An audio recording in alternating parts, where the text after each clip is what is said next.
whatever it takes to get you to try harder, read more, set your goals, and go for it. Here's the next attitude disease. Overcaution. Some people never will have much. They're too cautious. Now, you can also be too reckless, but you can also be too cautious. This is called the timid approach to life. And my caution was always the risk. Risk used to drive me right up the wall. I used to say, what if this happens? It's called the language of the poor. What if this happens? And on top of that, if this was to happen, look at the fix I'd be in. I better not try. I could always ace myself out. Then I'll tell you what changed my whole life when I finally discovered it's all risky. The minute you were born, it got risky. If you think trying is risky, wait till they hand you the bill for not trying. If you think investing is risky, wait till you get the tab for not investing. See, it's all risky. Getting married is risky. Having children is risky. Going into business is risky. Investing your money is risky. It's all risky. I'll tell you how risky life is. You're not going to get out alive. That's risky. The Englishman says, well, if that's the way it's going to work out, let's give it a go. Right, that's what it's for. Give it a go. Somebody says, yeah, but I'm looking for safety and security. Fine, then huddle in a corner. We'll cover you with a sheet, bring you 3 meals a day. And we'll protect you, feed you, look after you, care for you. We won't let anything happen to you, and you'll probably live to be 100. The guy said, well, yeah, I'd live to be 100. But what a way to live. Right. What a way to live, safe and secure. Don't ask for security. Ask for adventure. Better to live 30 years full of adventure than 100 years safe in the corner. And see, it's not important how long you live. What's important is how you live. Here's the next attitude disease. We're almost through with this motley list. In fact, we're almost through. Hang on. The next one is pessimism.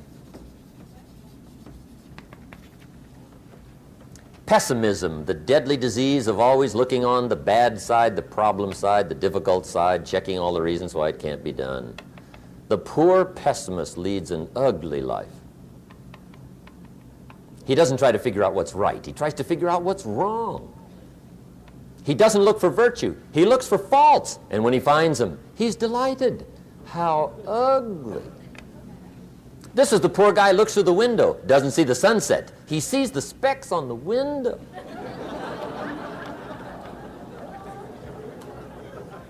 And this is the poor guy, right, who rushes up, takes such leave of his senses. This guy rushes up and he says, I've got 5 good reasons why it won't work. He's so dumb he doesn't know all he needs 1. He's got 5.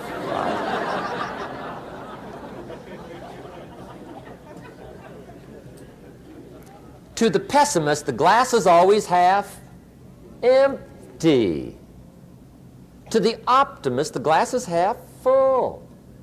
Why would the same measure affect people 2 different ways? Answer, it all depends on how you look at it. Our lives are mostly affected by the way we think things are, not the way they are. The way we think they are affects us most. There's a subject we don't have time to get into tonight called better thinking habits. One of the major things Shove taught me when I met him, he said, poor thinking habits keeps most people poor.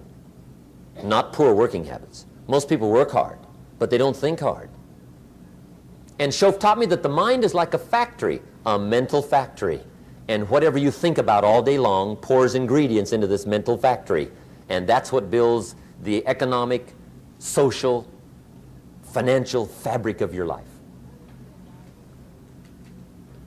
He quoted me a Bible phrase that says, as you think, so you become.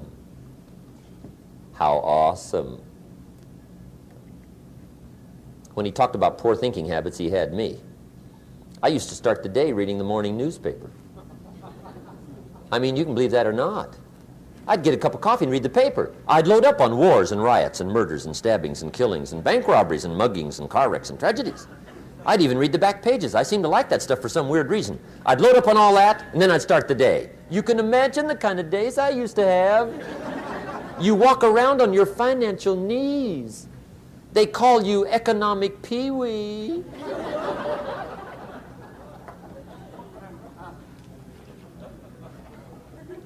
The guy says, I want to be a great leader. Wonderful. The first thing we do is follow him to his house. When we get there, we walk in and check his library, number one. Somebody says, well, why check his library? The reason is because what a man reads pours massive ingredients into his mental factory, and the fabric of his life is built from those ingredients. You would not believe what some people have got in their house to read. You would not believe. One of the best dressed up words I know for a lot of it is trash.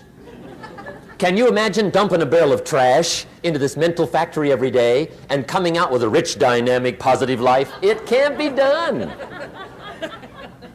You might as well try making a cake with cement.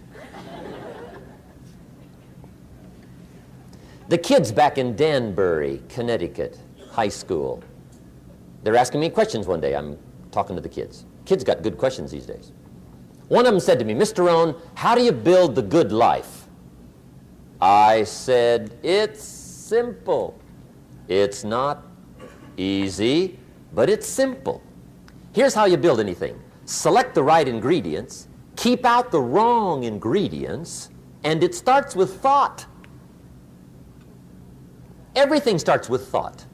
So you must be wise and careful what you think about, because that starts everything.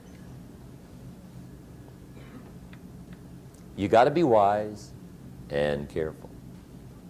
I asked the kids, what would happen if somebody dropped sugar in my coffee? They said, well, you'd be okay. I said, what if somebody dropped strychnine in my coffee? They said, well, you'd be dead. I said, correct. Lesson one, life is both sugar and strychnine. You gotta be careful. I said, what if my worst enemy drops in the sugar? They said, will you be okay? I said, what if my best friend, even by accident, drops in the strychnine? They said, well, you'd be dead. I said, correct. Lesson two, watch your coffee.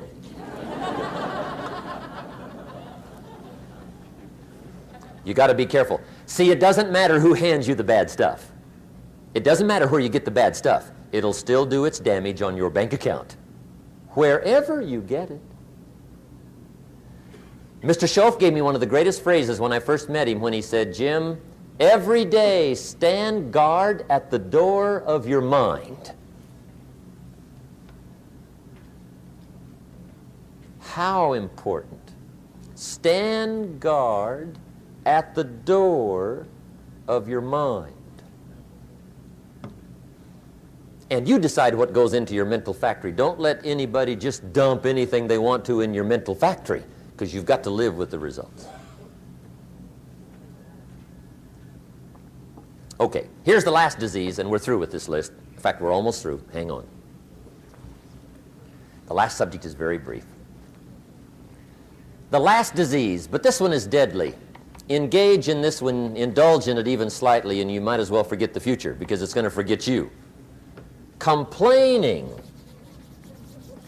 crying, whining, griping, a Bible word called murmuring. See, that'll ace your future. Spend 5 minutes complaining, and you have wasted 5. And you may have begun what's known as economic cancer of the bone. Surely they will soon haul you off into a financial desert and there let you choke on the dust of your own regret. I hope I said that well, so you won't forget. It's a deadly disease. If you don't think it's bad, ask the children of Israel of Old Testament fame. Typical of us all, their story just happened to get in the book. Story says, children of Israel were slaves. God performed a series of dazzling miracles and got them out. And now they're heading for the promised land. Remember the story? Heading for the promised land. Tragedy of the story, they never got there. Reason. From day one, they started to complain. They griped about the water. They griped about the weather. They whined and cried and griped about the food. They griped about the leadership. They whined and cried because it was too far, too cold, too hot, too difficult, too miserable. I mean, they whined and cried for years. Finally, God said, I've had it, trip canceled. Or something like that. The story says they died in the desert, never got to the promised land. Which I think means two things. Indulge in this long enough, you get your future canceled. And I guess it also means even God himself can only take so much.